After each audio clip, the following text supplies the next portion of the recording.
How do you hire new sales reps that aren't in the office, that are remote? So imagine a scenario where your team is growing, you've got inside reps, you've got outside reps all over the country. Does this sound like you? Because if it does, then this video is definitely for you. Now, we all know you can't fly cohorts into HQ all the time. It starts to get expensive. You can't be doing this every month. Just because you've received growth capital doesn't mean you want to burn it on bringing everyone into head office. You have hiring quotas to hit, and maybe you can have cohorts, but sometimes it doesn't always line up. So how do you make sure that everyone that you're bringing into the team is getting a consistent onboarding experience, even though they're not necessarily in the same office? Imagine having a central repository of all of your onboarding content in one place that every single rep can go through. Having management fully buy in to everything that you've put together, all the training, all the coaching that every single rep will receive, and having the managers that are not in the office actually be a part of executing on that training and coaching. Having clear milestones so the managers know what they're pushing towards and the new reps know what they're pushing towards and understand what's required of them regardless of what role they're in and where exactly they're located. I've had the great pleasure of working with a real forward-thinking sales enabler that's got a massive challenge because not only is their team national, there's also multiple languages. And they've done a terrific job of bringing all of the content they need in one place and also getting complete management buy-in so everyone knew exactly what the expectations were, both from the rep and the management team as well. They've had tremendous success and they're seeing great success of overall productivity of the national sales team. Let me walk you through a quick framework on how we've seen companies achieve this at scale. We call it the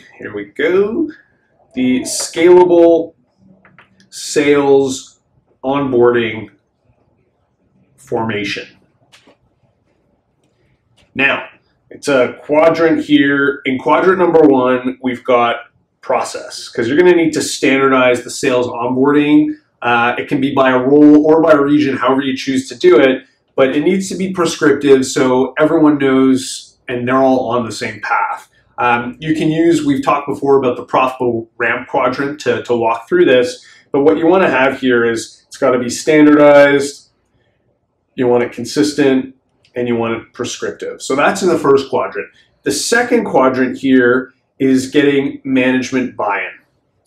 When you're trying to scale, you will absolutely need management buy-in to make this work. So without manager buy-in, this whole thing, the wheels are going to fall off. So you really need it. We've done another framework. I'll just make a note here on the side, the manager engagement pyramid. If you haven't watched that one, check that out. But this is really how you can scale your onboarding, the remote onboarding, through the managers that are remote as well.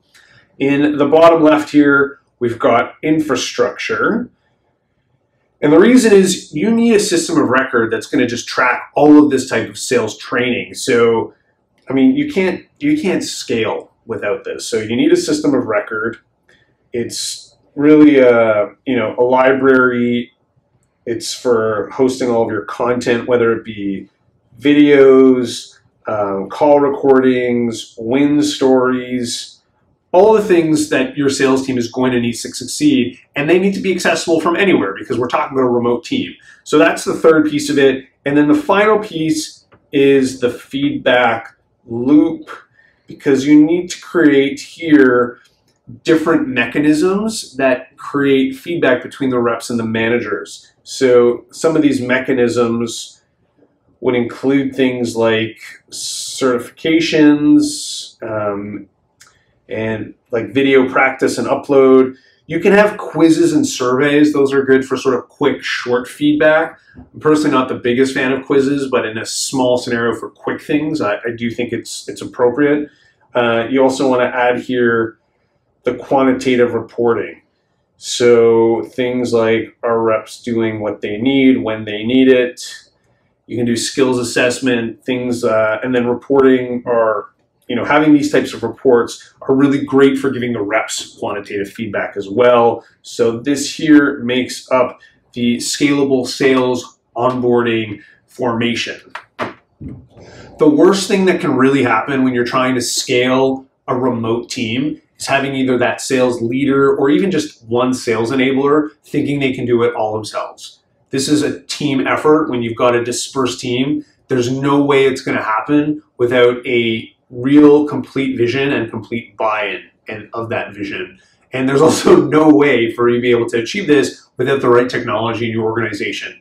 Google Sheets can maybe get you up and going when you're small, and the occasional classroom training as well, but these things just in the long run are not going to cut it. You need to go far beyond just Google Sheets and one-off classroom training. Okay, so let's review here. You've got this growing team all over the country.